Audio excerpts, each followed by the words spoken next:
दानवीर कर्ण एक ऐसा योद्धा जिसके सामने बड़े से बड़ा योद्धा टिक ना सका और ना ही सामना करने का साहस कर पाया, परंतु एक महान योद्धा होने के बावजूद कई बार अपमान का सामना करना पड़ा और जन्म के साथ ही अन्याय होने लगा। क्षत्रिय राजवंश में जन्म लेने के बाद भी उनको सूत पुत्र के नाम से जाना गया।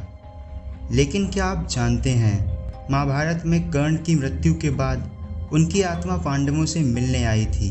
ऐसे में सवाल उठता है कि कर्ण की आत्मा पांडवों के पास किस कारण आई थी, और यदि किसी सवाल का जवाब लेने आई थी तो वह सवाल क्या था और पांडवों ने उसका क्या उत्तर दिया।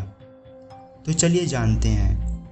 लेकिन उससे पहले यदि आपने हमारे चैनल को सब्सक्राइब नहीं किया है तो सब्सक्राइब अवश्य कर लें।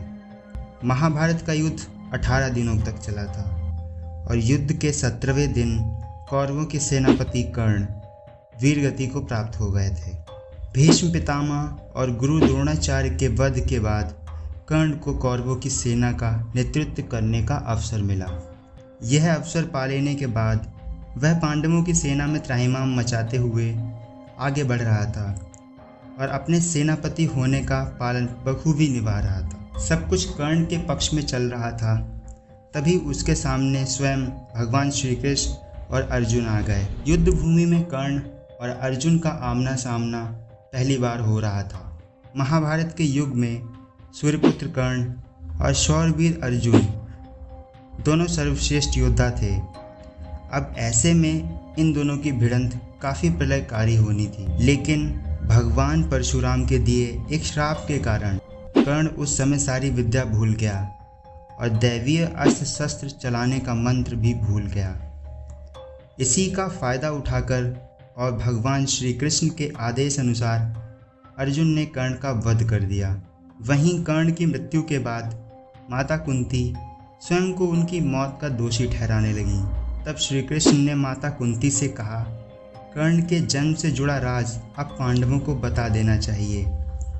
तब माता कुंती ने पांडवों को अपने जीवन का सबसे बड़ा रहस्य बताया और बताते हुए कहा, कर्ण उनकी पहली संतान थे। यह सुनकर पांडवों के पैर तले जमीन खिसक गई। तब माता कुंती ने अपने 5 पुत्रों को कर्ण के जन्म की पूरी कहानी बताई। पूरी बात सुनकर युधिष्ठिर बहुत दुखी हुए और रोते हुए कुंती से बोले, माते, आपने इतनी बड़ी बात हमसे क्यों छुपाई?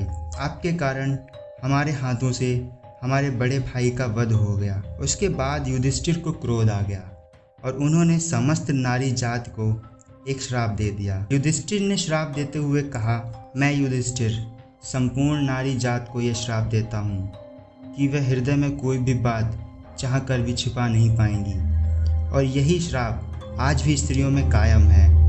वहीं माता कुंती और भगवान श्री कृष्ण के कहने पर सभी पांडवों ने कर्ण को तिलांजलि दी और उसी क्षण आसमान में सूर्यपुत्र कर्ण की आत्मा प्रकट हुई। यह देख 5 पांडवों समेत माता कुंती ने उनसे उनकी हत्या के लिए हृदय से माफ़ी मांगी। उन्होंने श्री कृष्ण से मरते हुए कहा था, प्रभु, मेरी देह का अंतिम संस्कार एक ऐसे स्थान पर कर देना जहाँ कोई पाप ना हुआ हो। अब ऐसे में सवाल उठता है, संपूर्ण जगत में ऐसी कौन सी जगह है जहाँ पे कोई भी पाप नहीं हुआ है? तो आपको बता दें, ऐसी कोई जगह नहीं है जहाँ कोई भी पाप ना हुआ हो। ऐसी सिर्फ एक ही जगह थी, वो थी भगवान श्री कृष्ण का हाथ। इसलिए कर्ण का अंतिम संस्कार भगवान श्री कृष्ण के हाथों पर दुर्योधन के हाथों किया गया।